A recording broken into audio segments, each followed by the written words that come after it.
Good afternoon, everyone. I would like to welcome everyone for joining us today. Our topic for today is the Paperless Playbook for accounting firms. My name is Lovepreet, and I'm an account manager at Intuit, managing the Alberta region, and I'll be moderating the webinar today.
Good afternoon, everyone.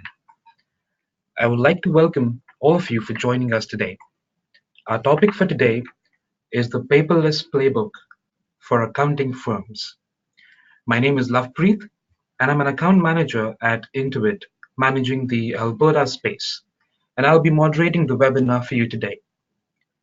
Before I introduce our guest speaker, I would like to mention that all questions can be asked in the Q&A box within the panel on the right. Now, finally, let me introduce our guest speaker, Jennifer Bauldic. Jennifer launched Jetstream Administration Inc. in the summer of 2008 to address what she viewed as a major gap in the accounting systems of entrepreneurial and owner-managed businesses. She firmly believes that every business should have access to highly qualified bookkeepers and cloud technology. In 2017, she was recognized as one of the top 50 cloud accountants, and Jetstream was named in the top 19 of Intuit's Global Firm of the Future. Today, Jennifer's passion is to successfully bring customers and colleagues to the cloud where they can reap the benefits of real-time accounting.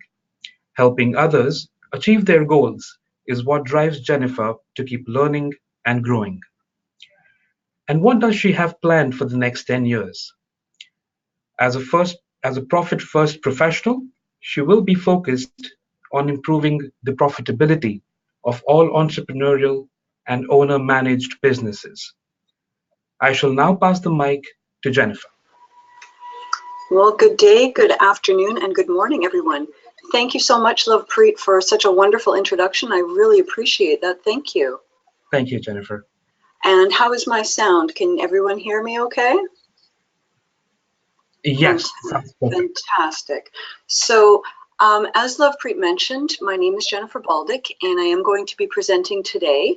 And one of the things that I wanted to share is that from day one of my business, I had always had some sort of paper-free element to it. You know, for example, I've never actually physically printed and mailed an invoice to a customer. From day one, I've gone to PDF and electronically. So today, what my focus is going to be is to share my journey with you to the cloud, and hopefully along the way, we can give you some great tips and tricks and a roadmap to help you do the same. So we do have a lot of information to pack into a very short amount of time. So I will share with you, I have put together a brief agenda. And so we're going to just start with what the benefits are, why we're going to get started. We'll move into creating the plan, and then of course executing the plan, which is probably the toughest part, but obviously the most important if you're going to be successful at this. I will pause periodically to check for questions. So as Lovepreet has mentioned, there is a questions box right in the feature of the GoToMeeting. So you can certainly type in your question there, and we will try to address them in real time during each particular section. But of course, we've also saved some time at the end to answer any questions that come up, you know, from a general perspective. So let's kick things off. And we're going to kick them off with a poll question. So our first poll question today is to ask you, how are you currently using cloud-based solutions in your practice? And so I will give you a couple of minutes to, or a couple of seconds to respond to that. We've got, looks like everybody's voting. Thank you. Nice to see everybody engaged early on, right after lunch here out on the Eastern Daylight Savings Time. Can be a little bit drowsy. What have we got? Half of you have voted. We'll give us a few more seconds and see if we can get everybody to click a few buttons and register their vote on the first poll of the afternoon. Almost there, 90%. And the poll is closed. So let's have a look at our poll results. Actually, Lovepreet, am I able to pull up the poll results right on screen? The results are on the screen as of now. Oh, okay, sorry, I don't see that. So you can see that 87% of us are using QuickBooks Online already in our practice, which means we already have access to all the paperless options available to us. 97% using online banking. Well done, everyone. 90% with email, and of course 80% of you registered with the CRA. So it looks like everybody has a great foundation to moving to paperless. So I hope that doesn't mean that you're already there, because there can still be a lot of work to do. So when we talk about being a paper-based company or a paperless company or a paper-free company, one of the things that I always think about is I'm drawn back to the early days in my career. I worked for a large corporation. We had a paper filing system, and there were times that literally it was lots of yelling and shouting and people looking for a document that was not where it was supposed to be, right? My career started in the 1980s.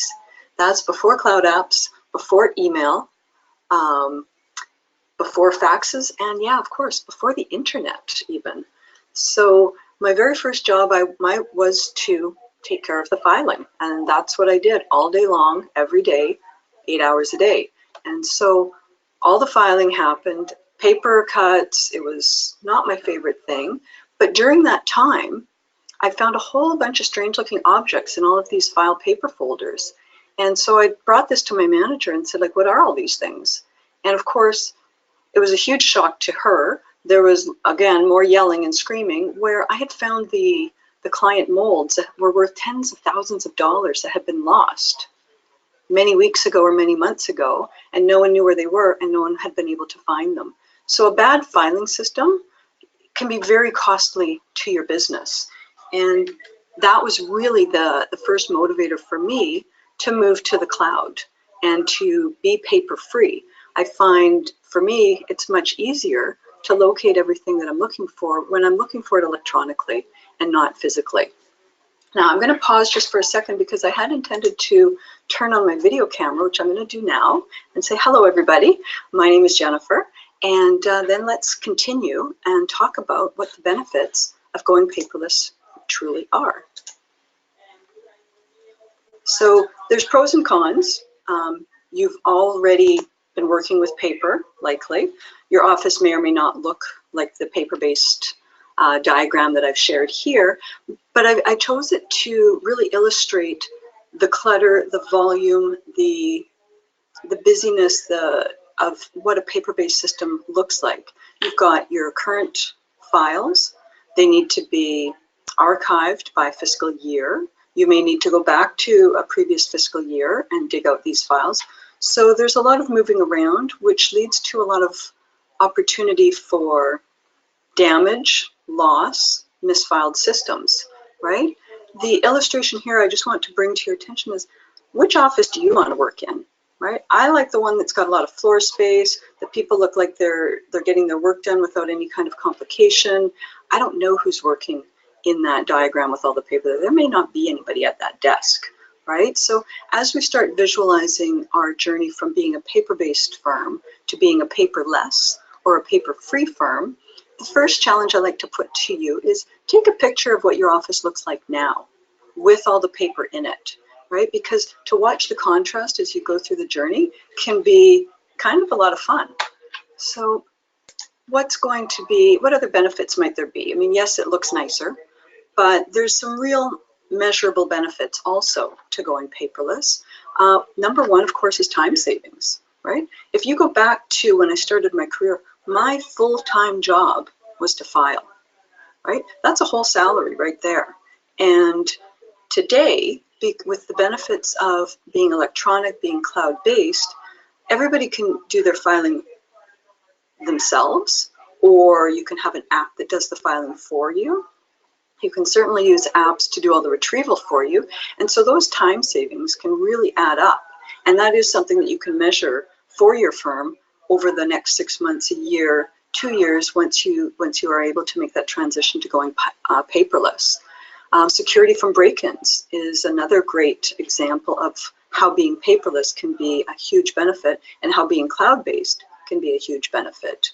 Again, back in the early days, when we left our desks at the end of each day, every single piece of paper needed to be locked up and away from any kind of prying eyes. I had a manager that was convinced that our cleaners were involved in corporate espionage, and they were trying to steal documents from our trash or from our recycle bins. And so security from break-ins is important. You certainly wouldn't want any of your client information out in the general public. You wouldn't want any of your own practice information just floating out there for anyone to see. And the third benefit, of course, is security from Mother Nature, right? Fire and flood can be very real issues and can have a very devastating impact on your practice. Could you imagine if you are currently working in your office and suddenly everything in that office was unavailable to you because of a fire or a flood? And it doesn't necessarily have to have burned up. Smoke damage can be incredibly devastating to a business. And floods, do you know most office floods happen as a result of a plugged sink, an overflowing toilet, a broken hose on a dishwasher even. And those little things don't cause a great flood where you need hip waders.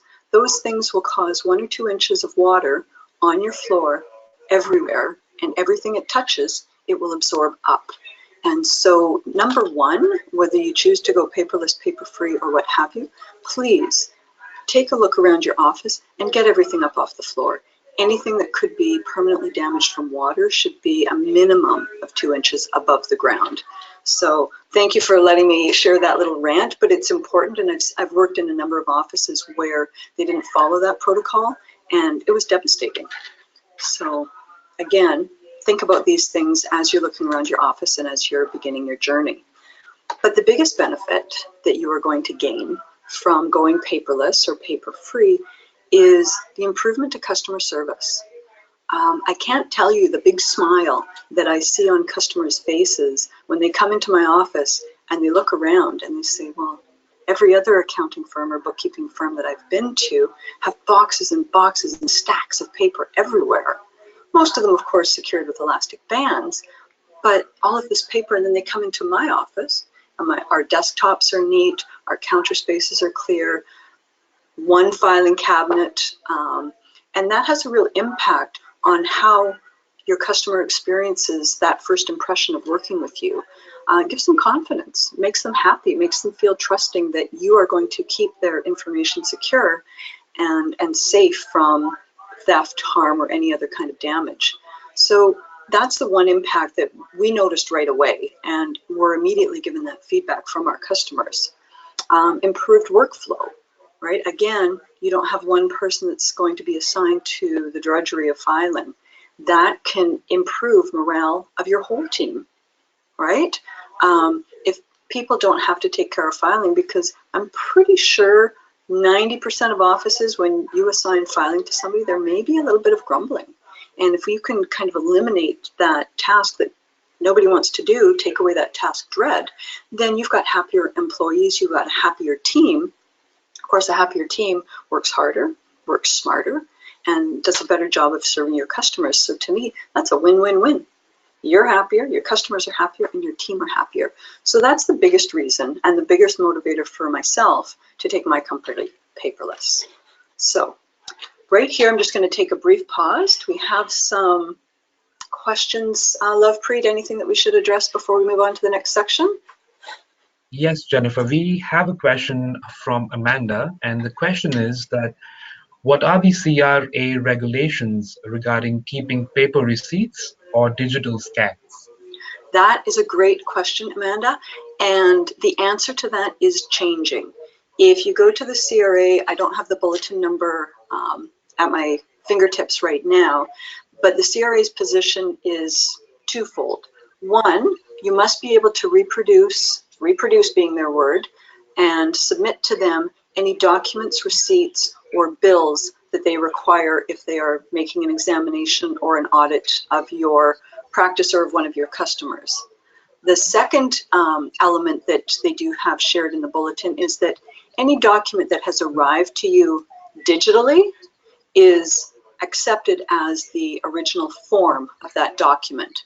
So there's quite a bit of discussion going around right now that if you are receiving your documents via receipt bank, HubDoc, auto entry, or any of the other document retrieval systems, that document can be deemed to be a PDF in its original form. And so the jury's still out.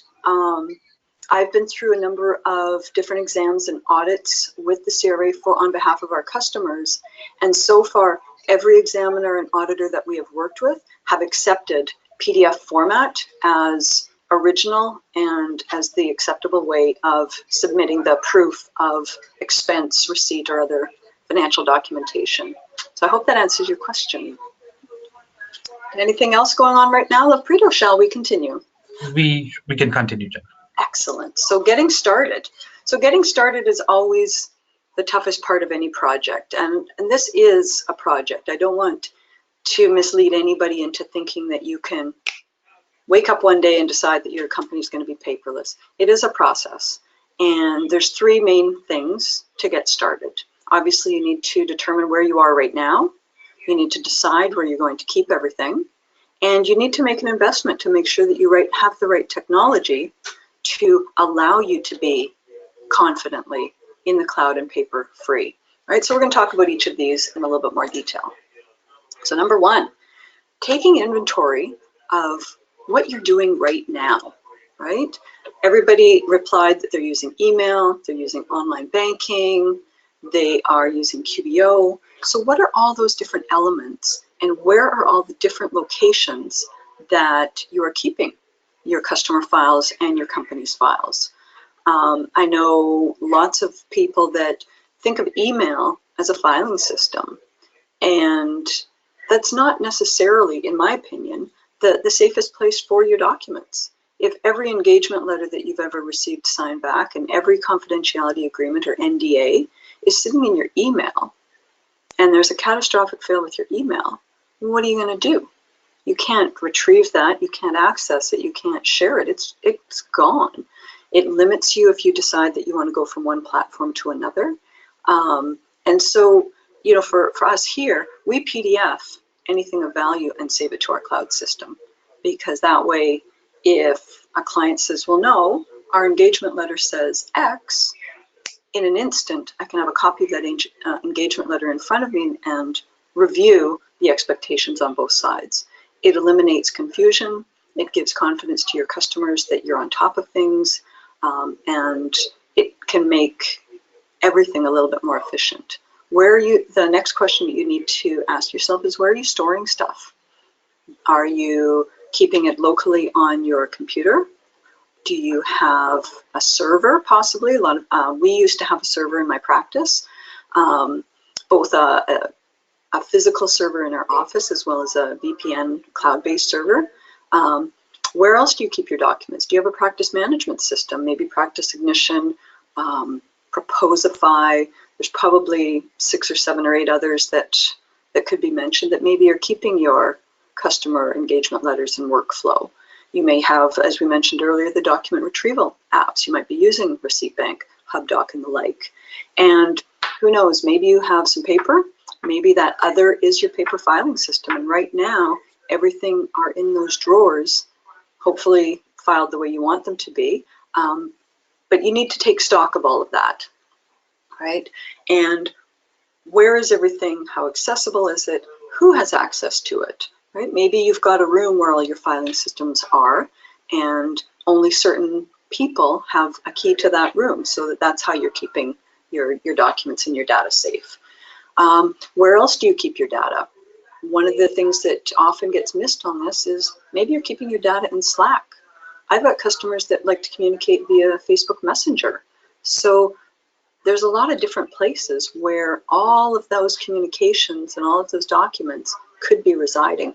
So take the time, get a roadmap, and take inventory of your current system. It's step one, and it may not be easy.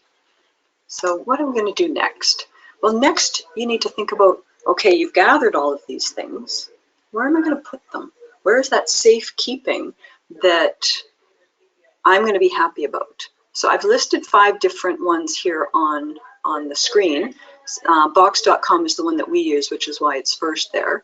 I did look at a couple of others while I was going through my procedure and my selection process. But there's a lot of things that you're going to want to think about as you decide which one that you're going to use, right? Some of the questions that you may want to ask yourself are, what type of security levels are important to me? Yes, we all talk about having bank level encryption, and that's almost goes without saying. But what else? Do you need to have different security levels for each of your team? Maybe some people should only have access to these customers. Maybe some people should only have access to those types of documents. So security levels is going to be a consideration when you're selecting the right cloud package or cloud system for you. You're going to want to look at the backup and the retention policies for each of these items. What if someone leans on their keyboard and deletes a document? Can you get it back? That's pretty important. What if there's been 3 or 4 different versions and you need to go back and look at a previous version of a negotiation that's been going on with a customer? Is that actually, first, is that important to you? And 2, will the storage system that you select be able to do that? Number one thing for many people is, what is going to be the cost of going to this storage system? Each one of these has a monthly cost associated with it. Might be in Canadian dollars, might be in US dollars. For us, we tend to lean towards anybody that will bill us in Canadian dollars does kind of get a little nudge up the priority list as to how we're going to select. We do like to keep managing our costs and knowing what to expect each month. You're going to want to think about the complexity of the setup. If we're all using QBO, we all know that setting up a data file for a particular business, a particular industry, it matters to get that chart set up right the first time. And so when you think about how you're going to design a chart of accounts, you need to put that same level of thought into the structure of your cloud storage system, because just having it all out there and not having any way of finding it, filing it, or retrieving it is not going to serve your business well. The ease of use. So one of the things that I really like about Box is that it's on my computer, it's on anybody else's computer. So if I was walking home one day and my laptop exploded, I could quickly go to the store, buy a new laptop, log in with my Box credentials, and everything, all my client files, all my business files, all of my data are there still at my fingertips. So I have no fear about losing a physical piece of equipment because my technology is safe and in the cloud. So those are kinds of a few of the questions that you'll want to ask yourself as you're going through the process and evaluating the different options of storage systems that are available to you. And you'll find the right one that meets your personality, that meets your business style, and then you can go from there. So of course, number 3, if we're going to be using the cloud, we need to access the cloud. So you do need to have some physical technology, obviously, to do that. I think in today's day and age, if you're going to be cloud-based, you absolutely have to have 2 professional quality monitors for every workstation. It's just mandatory. You're going to have your work, your data, your documents on one screen. You're going to have your accounting system on the second screen. Or in the case of a tax practice, you'll have your documents on one screen and your tax software on the second screen. And so that is where we talk about workflow. We'll get into that, into the execution component of today's webinar. But you need to have the right tools at everybody's desk, right? So you have to have good quality and spend a little bit more to get the better quality monitor. Your eyes will thank you, and the eyes of your team will thank you, because it really does make a difference to get that, I think it's a blue screen filter that gives you that extra ease on your eyes. Absolutely a heavy duty cross-cut shredder. No long paper strips that can be put back together. When you are destroying documents, you must know that they are destroyed. And of course, for anybody bringing paper to you, you need to be able to digitize it, so you do need to have top quality scanner or scanners. In my practice, we just set up one workstation where anybody could go to it at any time and scan the documents that they needed to scan. I didn't find it necessary to put a scanner on every single person's desk. 1, I didn't want to clutter up their desk, and 2, it was expensive, so I didn't want to do it. We love the Fujitsu Scansnap, the IX500. It's here on my desk right next to me right now. There is also a good quality Canon product that I know a number of people have been using and are enjoying. So again, as you're making your investment, you're going to want to put your budget together, and you're going to want to make sure that at a minimum, you have these tools to operate your cloud-based, your paper-free company, right? So I'm going to take another pause at the end of this section, and I'm going to ask Lovepreet if we've got any more questions before we move on to creating the plan. No questions, Jennifer. We can No move on. questions? Excellent. Well, I hope that means that I'm giving you all the information that you need. So let's move on to creating the plan, okay? Obviously, we need to design it. There's going to be a workflow component to this. We're going to need to know how to name things because, again, you can't throw everything in the cloud with file name 12345 and expect to be able to find that particular bank deposit, that particular credit card receipt, or that bank statement. And then 3, you need to collaborate with your team because one person can't design this for a whole firm. I don't believe that to be true. I think that you need to work with your team and the people that are going to be using the cloud system to make sure that it makes sense. When we finally let go of our server, our physical server, and went 100% cloud-based last year, I did that with a lot of meetings and conversations with my team to say, okay, well, we're going to try this now. You know, we did a little pretend get away from the server. And, okay, what works, what doesn't? What do we need to adjust to make it a little bit more useful? So first, let's tackle the big one. Let's talk about workflow. There's so much to do in an accounting or bookkeeping firm, right? Everything matches up together. Everything needs to balance. Everything needs to reconcile.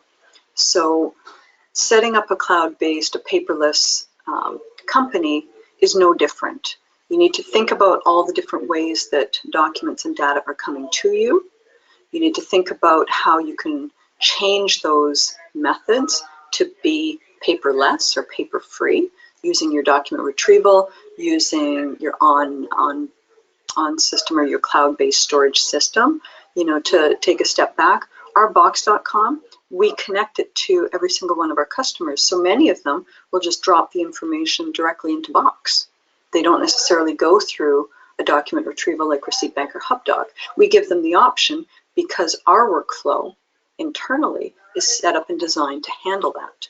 So as you're looking at the workflow, again, start with your existing system. How do things come in?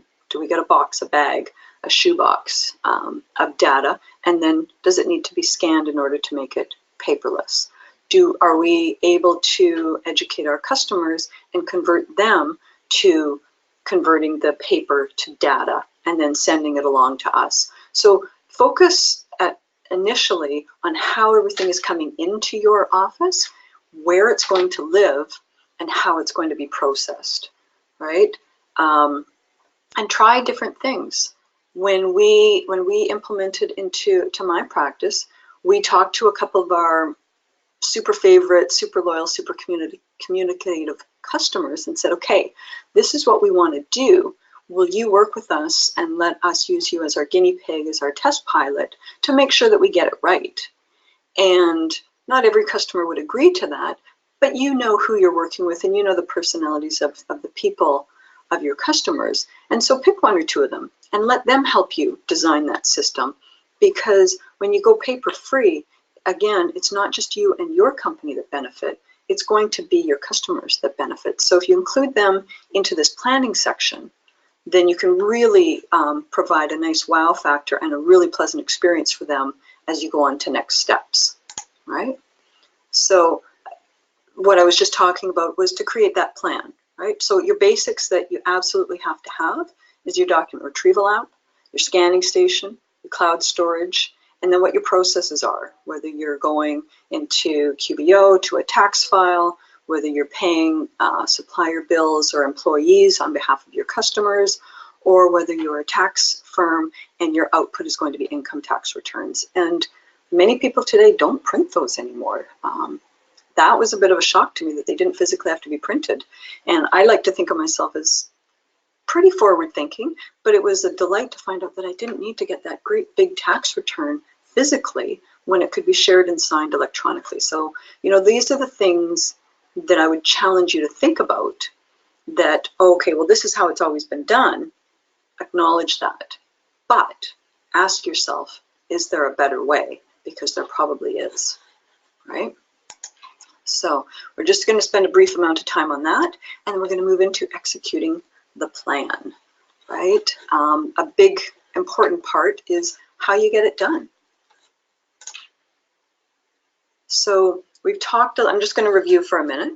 We talked about picking our cloud storage system, making sure that we have all of the technology and monitors and scanners and shredders and all of that in place.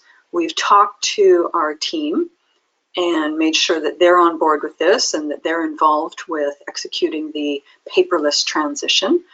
Super important. I once had a team member that I'm not sure quite what the trigger was, but fell a little bit behind, started putting paper in his desk drawer without scanning it.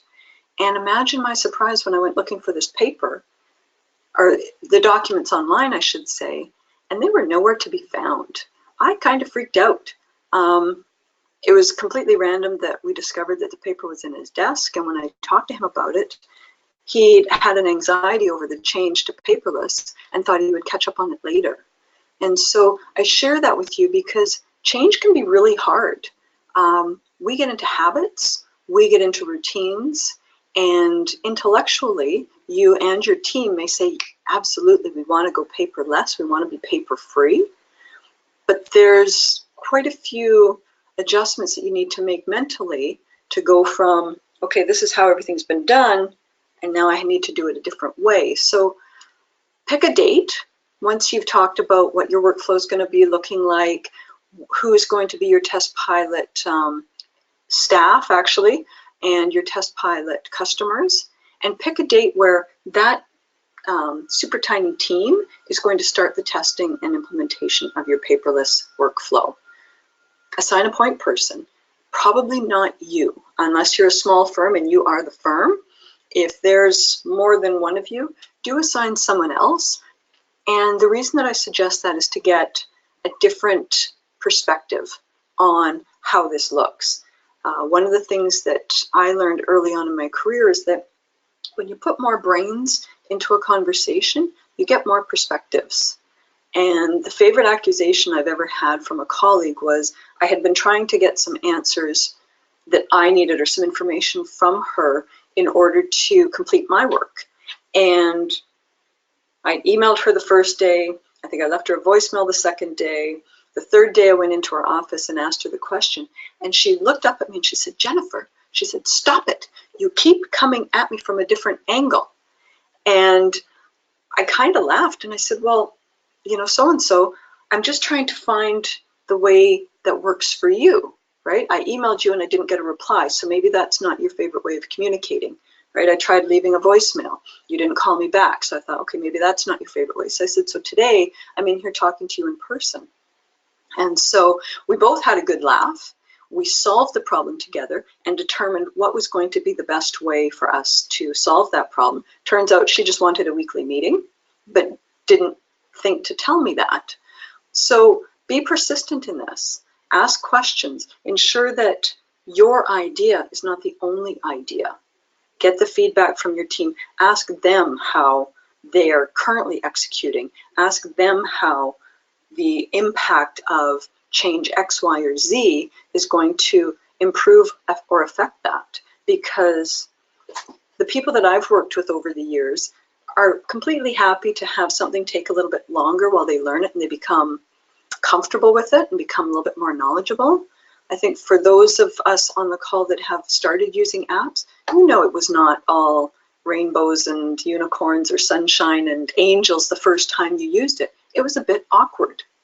This transition is going to be the same way, that it will be a little bit awkward as you get started, as you build this new habit, as you test it and try it out and ensure that it is a good fit and making it a better fit for you and your customers, right? So that's where, you know, we talk about reviewing the plan with the team. Don't just think that you've rolled this out, you've decided, you've got your workflow document with your 18 or your 36 different steps. Test those steps. Try out the first 6. Do they achieve the results that you need or want? Try out the next 6 steps. Get the feedback and suggestions from your team. Try it out on 2 more customers and ensure that this is going to work, because it does take a little bit of mental strength to let go of the paper. Even for me, at first, I was still keeping some paper, even though I was operating paper free. Any paper that came in, I still kind of kept and hoarded it away in a drawer, in a box. I finally did get rid of it, but even still, it's a hard transition. So as you're executing the plan, ensure that you've got a timeline associated with this so that you can make sure that it's working on each step of the way. And it could take 6 months, it could take 3 months, it could take a year. It depends on the size and structure of your current office, the motivation and speed with which you want to make the transformation. Like, there's no rush for this, right? Every day you make a step towards it is a day that you're getting closer to that goal, right? So we've gone through, let's fast forward a little bit. We've launched it, we've picked the date, we've gone through 2 or 3 or 6 or 10 different iterations, and we've got our workflow working. So what are we going to do next, right? What is next? Now we're paperless. Well, I always say, have a party. You need to recognize that it has been hard work. Your team has put in the extra effort. Your customers have, stuck with you and supported you and helped you do this. So have a little paper shredding party, right? Cupcakes, it might be 15 minutes and cupcakes and candles. It could be, and high fives.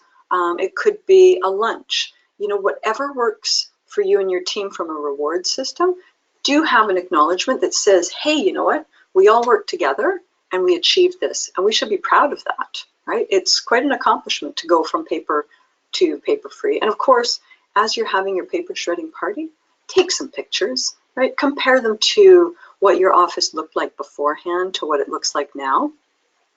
There can be quite a bit of difference as to what all of that looks like. So that's kind of in a super fast way. I mean, I could probably talk about this for 2 days in great detail about how you go through your file naming syntax and your migration and how you have all of your documents and data in dual locations for safety and security.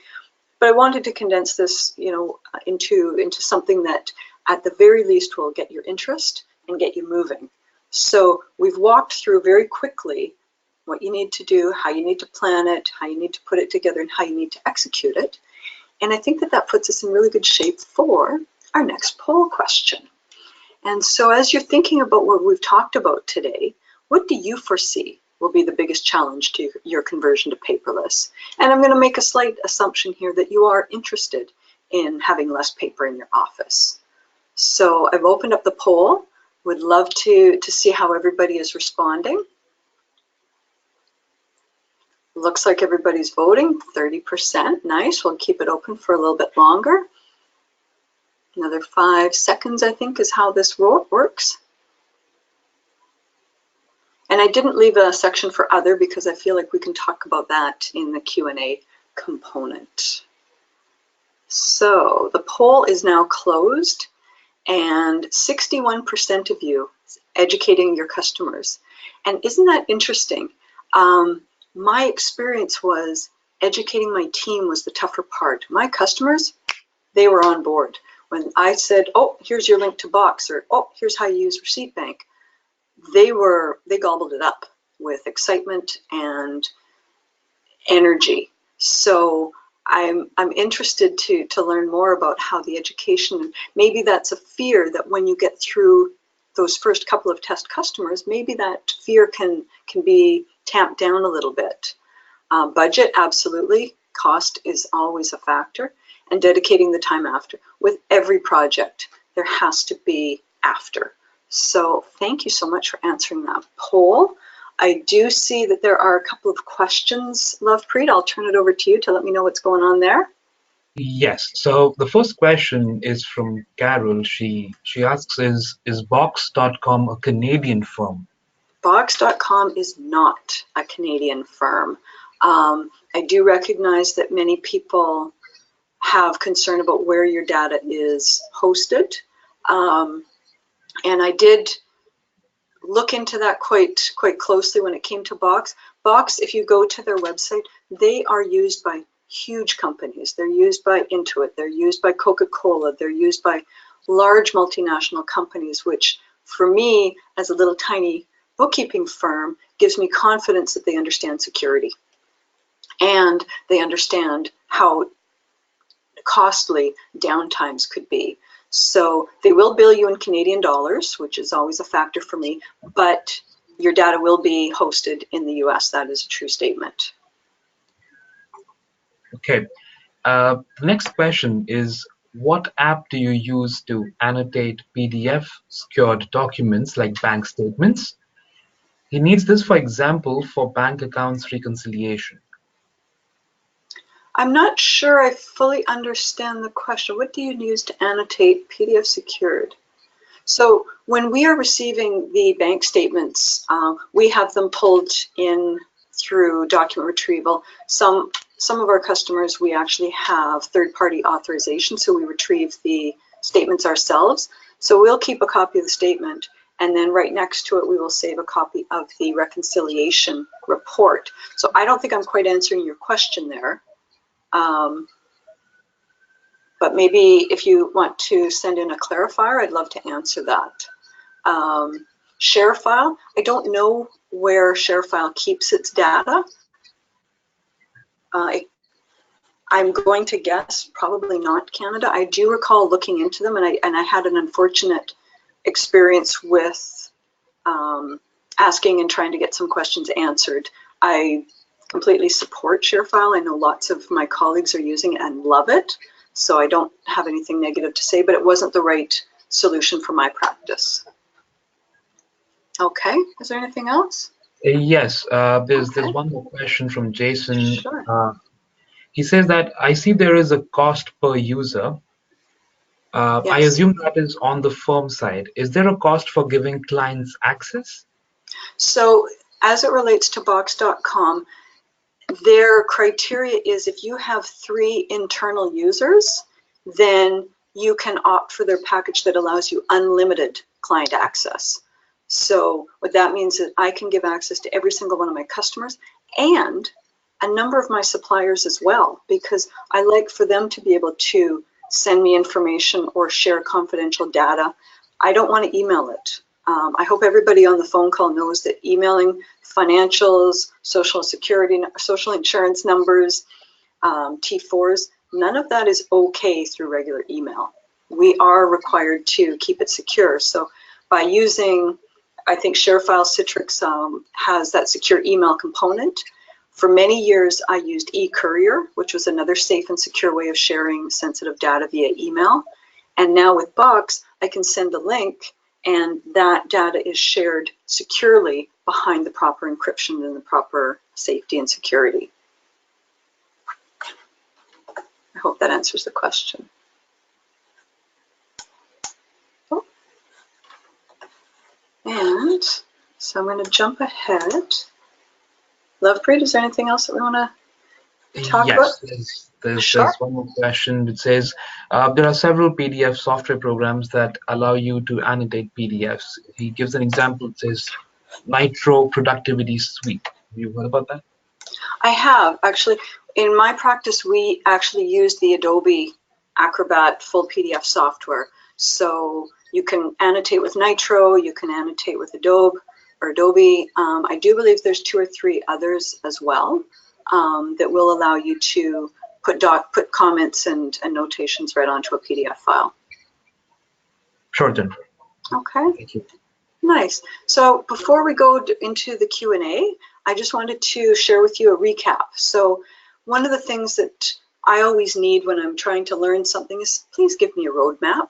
So what I've tried to assemble here for you is to give you that roadmap as to where do you begin, what do you do next, how do you achieve the results that you're going to need to get going. So I've recapped here just where you begin, right? Because that's the toughest part.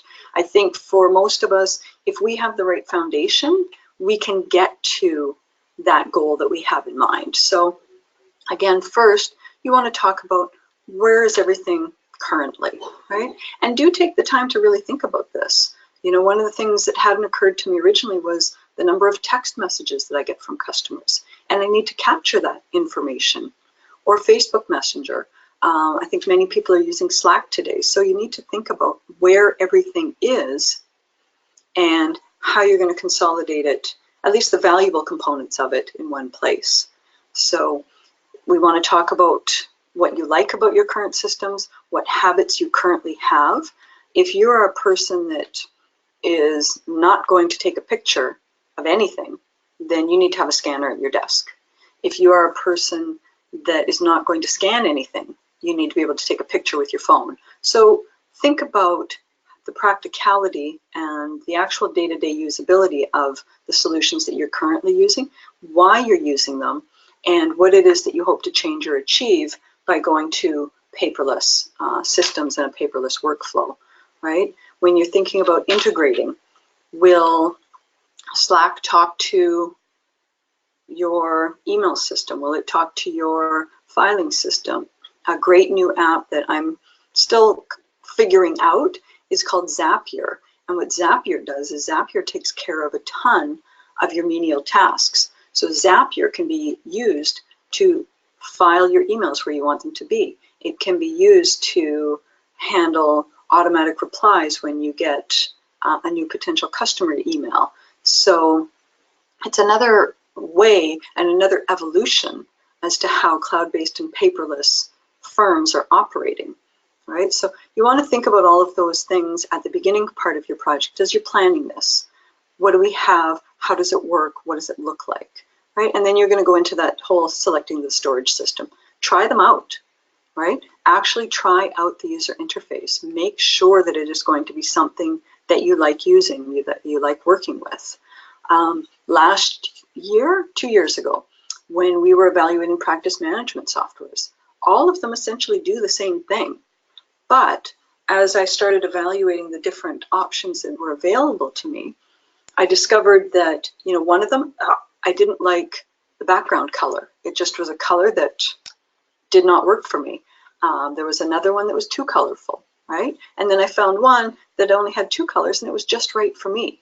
So the same way as you go through your cloud storage selection, you're going to want to make sure it's the right one that fits your firm's personality, that fits your firm's habits and workflow, because if you choose the one that kind of fits in naturally, you're going to ease that transition to success and make life much more enjoyable through that transition than, of course, beyond that conversion date, right?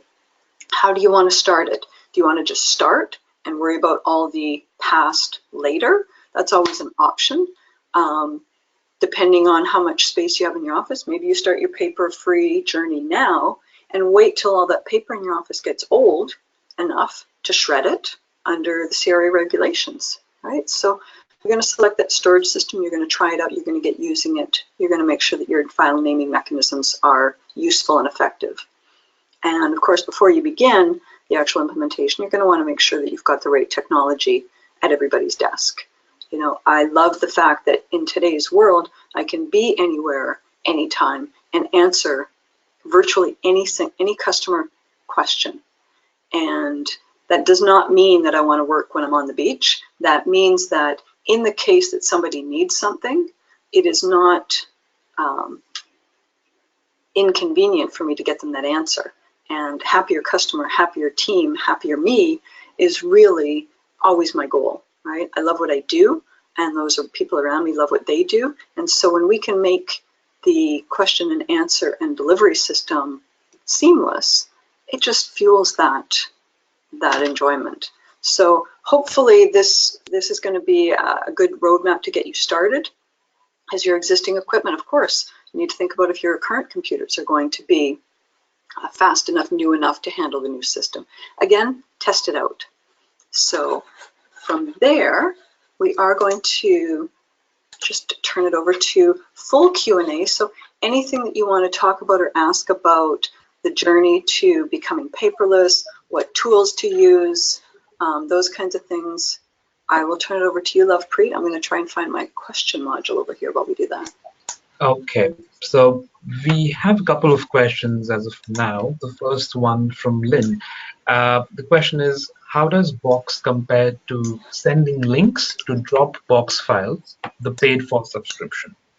Well, I looked at Dropbox, and from everything that I read and everything that I've seen, I'm not comfortable with their level of security.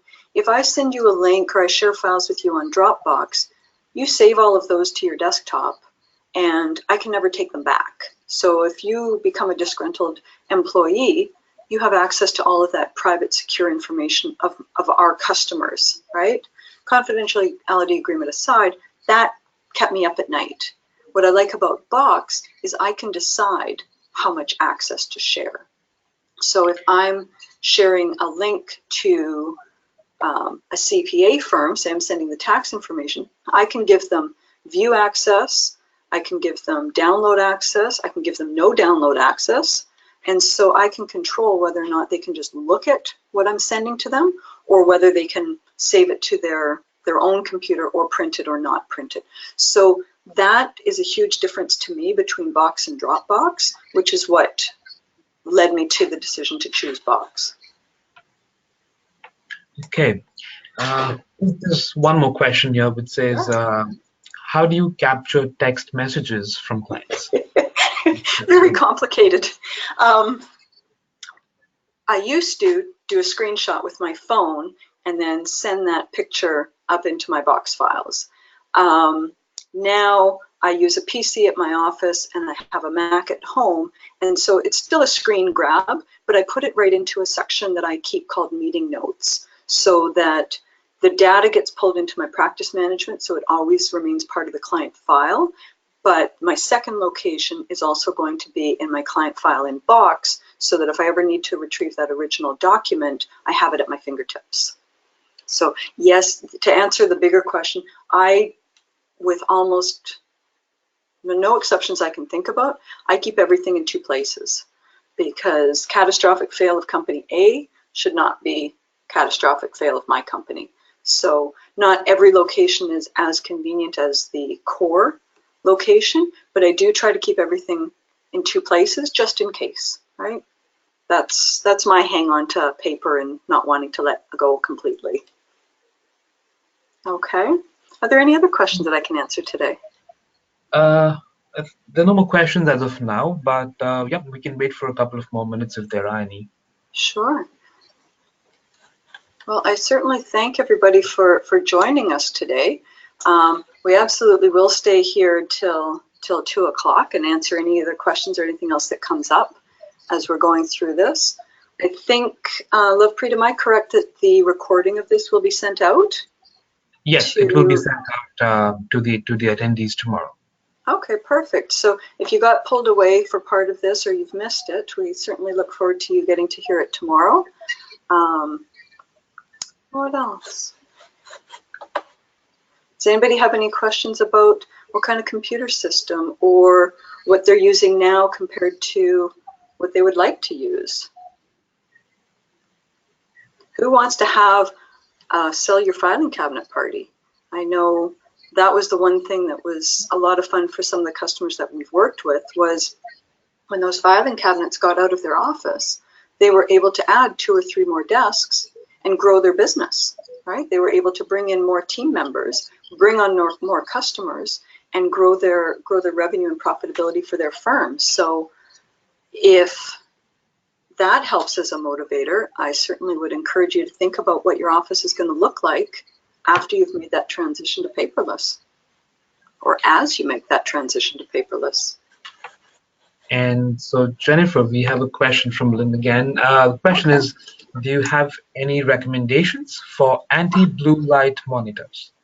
The ones that we use here are the Dell Professional Grade series. They are about $350 each, but they raise, they lower, they tilt, they can go vertical. I've seen that in some of the tax offices that I've worked in, where they've made a 24-inch monitor portrait, and then they can see the whole tax return. So, you know, be creative in your thinking.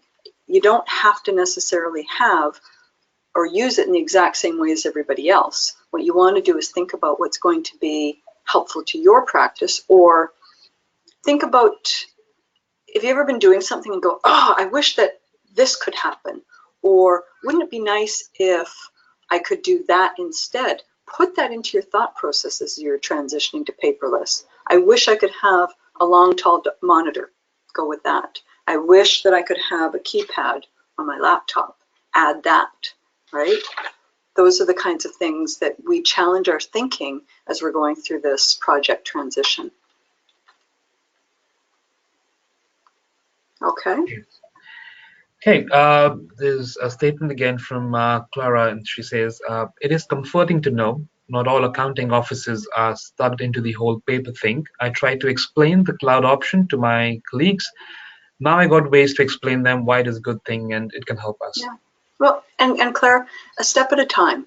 You know, the same way the first time you decided that you wanted to learn how to ride a bike, you didn't get on a big motorcycle and go for a race, right? You had training wheels, you tried it out, you started, you fell down a few times, scraped your knee, but you figure it out. So the same way, be understanding with your colleagues. Try to find those different ways of communicating to them what those benefits are, right? It doesn't have to be fear-based. It can be pulling and drawing people towards the cloud versus frightening them to the cloud, right? What our customers like and what my team likes is that anything that they need, a couple of clicks on the mouse, a couple of clicks on the keyboard, and they have that document, right? It's very powerful to be able to be at a customer's office and have them say, well, do you remember the blah, blah, blah? Do you have my insurance policy from last year?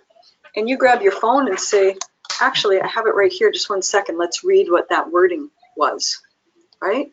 That is powerful. Jennifer, we'll take one last question. Sure. And the question is, how do you feel about Receipt Bank? I love Receipt Bank. I think that all of the online tools are, when implemented correctly, are making a huge difference in our lives. With Receipt Bank, there's a number of things that we like about them. One, we love that we can have a whole team of our customers on it with limited access. They can only see their expenses. They can only see their documents. They're not exposed to the bank statements, the financials, and other private information of that particular company. We like that. We like that we can tell Receipt Bank how to code SO receipts, milestones, restaurant receipts, and those things. So it does a lot of pre-work for us, so that what's happened is that for my team and myself, we're not click-clacking invoice numbers and dollar values and codes, we're reviewing them. So we're putting our brains back into our work and eliminating the data entry. So much easier to look at a receipt and a screen and say, yes, that's correct, I'm going to post it to my accounting, rather than reading that document, hoping that my fingers hit the keys correctly every time, all day, all week, and getting it posted to my QuickBooks file. Okay, so that was the last question. So, yes, that was the last question. Well, I just want to thank everybody for participating today. I had a lot of fun talking to you, and certainly if there's any other questions, I think you can forward them to myself or Lovepreet, and we'll certainly get the answer back to you as quick as we can. So thank you all for joining us, and thank you, Lovepreet, for working with me today. Thank you, Jennifer. I really appreciate the fact you took out your time off your schedule to tackle a topic that I'm sure a lot of our clients face each day. Well, hearing it from a global firm of the future winner, I believe it will really impact accountants and bookkeepers that are looking to grow their practice on the cloud. Now, for all our attendees, I would like to mention that our next webinar will be held on May the 16th, and the topic will be Marketing 101 by Bob Wang. I also would want to encourage the attendees to contact their account managers for special promotions provided to the webinar attendees. We thank you all and have a great day. Thank you. Bye-bye.